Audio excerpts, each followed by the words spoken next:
दड़ोजी UC जंगड़ी जे ॻोठ हाजी अल हबक sorrow जे केतिरनि ई रहवासियुनि पारां शफ़ी मोहम्मद शोरो जी अॻवाणीअ में संदन बंदि थियल स्कूल खोलराए स्कूल में उस्ताद मुक़रर करे फर्नीचर समेत घुर्बल सहूलतूं ॾियारण लाइ मोहसिन हाउस ठठे पहुची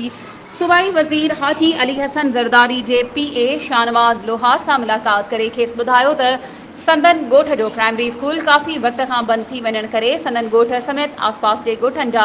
सवे ॿारड़ा तालीम खां महरूम बणिजी रहिया आहिनि। जॾहिं त स्कूल जी बिल्डिंग्स बि ज़बून हाल बणियल आहिनि। स्कूल में फर्नीचर समेत का बि सहूलत मुयसर नाहे ऐं न ई ॻोठ में सिहत मर्कज़ रोड रस्ते समेत का बुनियादी सहूलत मुयसर आहे। उन मौक़े ते शफ़ी मोहम्मद शोरो वधीक चयो त संदसि ऐं अली मोहम्मद शोरो जे विच में जेके ग़लति फ़हमियूं तोड़े मुंहिंजी अणॼाणाईअ में संदनि जेका दिलि आज़ारी थी आहे उन जो अज़ालो करे मूं हुन खां माफ़ी वठी पाण में खीर खंडु थी विया आहियूं।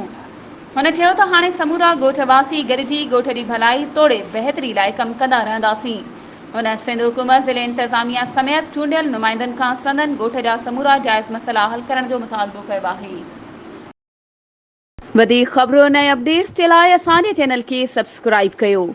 ऐं हा बेल आइकन खे प्रेस करणु न विसारिजो त जीअं असांजी हर नई अचण वारी वीडियो तव्हां ताईं पहुची